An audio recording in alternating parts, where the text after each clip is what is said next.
Gerry Dee. Hey, buddy. How are you, man?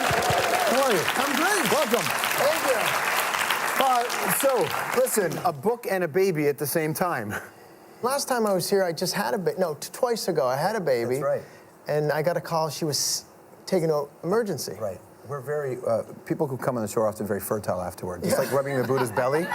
You rub my belly and you're having a baby. That's we're excited. Congratulations on the book, man. Thanks. First of all, you joke a lot about what kind of teacher you were to write a book. How many books have you read in your life? Why are you doing this to me? How many have you read? I think I read 4. You've read 4? I told him that off camera. But I thought... Yeah, no, it's fine. And I'm not proud of that. I don't know how I can even speak well, because I read Lucky Man by Michael J. Fox, who I admire, Jim Carrey, Wayne Gretzky, and Tuesday with Morrie's. Right. Tuesdays with Morrie. Right. In a way, you must feel like you're a pretty lucky guy, too, at this stage of your career. Oh, very blessed, lucky. I mean, 2 healthy kids, and I'm very fortunate, very lucky in this business to have what I have, and I count my blessings every day. Do you hear lots of stories going on about kids in schools and bullying these days, and it's such a heavy issue.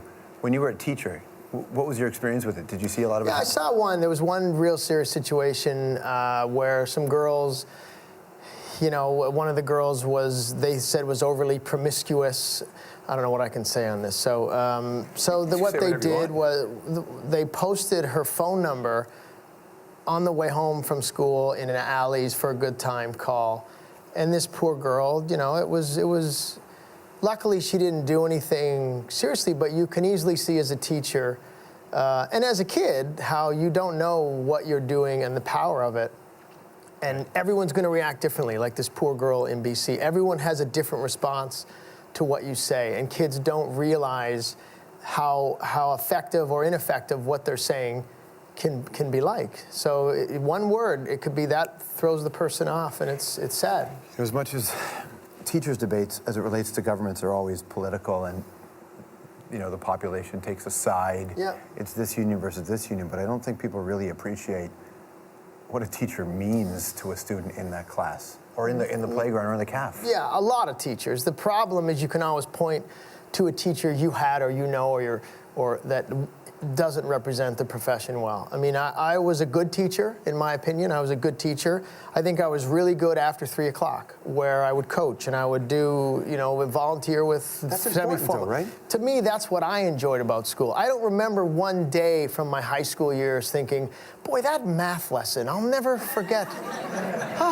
No, I remember stories and teachers coming in hungover and I remember, and them telling us about their weekend. And I became that guy as well.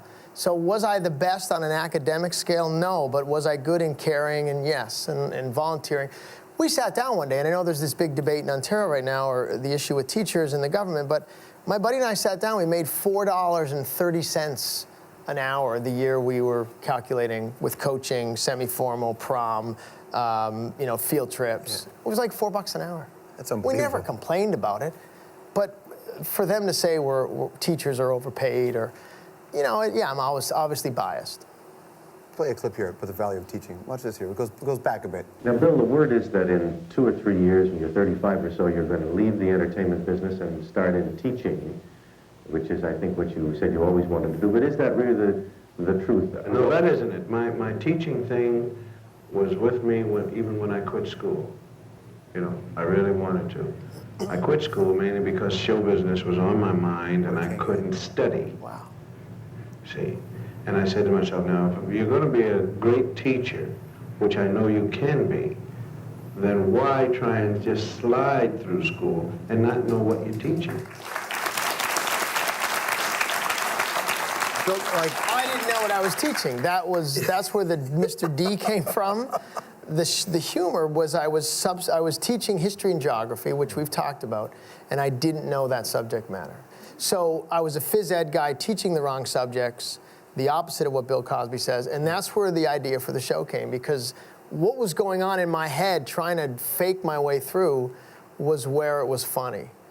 Where we're different from some great, Welcome Back Cotters and stuff is the show is created by a teacher. So I'm very careful as to the intricacies of teaching, and I want teachers to watch it and say, oh my God, like only a teacher would know that. Right. And that's my sort of protective area of the show. Like the teacher's lounge conversations. What goes on in there? Every student, we all want to know what, you know, teachers think that we like all the kids. We pretend in the class. As soon as we go in the staff room, we curse about kids. You can curse to us in the class. We can't. We do it about behind your back. It's kind of... You know, when your kids get to the age soon to enter the system, really, how do you feel about the education? It's terrifying. Yeah? It's terrifying because I know, you know, I have 2 girls, and I just know how kids are. I know, and you've got to be... I was thick-skinned. I was 5 feet tall in grade 10, so I got picked on. I was small. But I was involved in sports and things, and my dad always taught me to laugh things up. My dad always said that if someone makes fun of you, you laugh and agree with them. And it was the best trick ever. Like, you short, you're so short, you suck, I know. Oh, what do you do to that? That's the end of the story. That's the end of the bullying. That's It's like, right. oh, okay, let's move on to someone else. Yeah, wow. Let me ask you some questions. What's your favorite book? Why are we making me...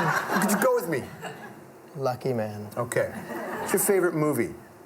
Shawshank Redemption. What's your favorite music? Band or type? Just your favorite music. A lot. Pop, country. I like country a lot. Favorite possession?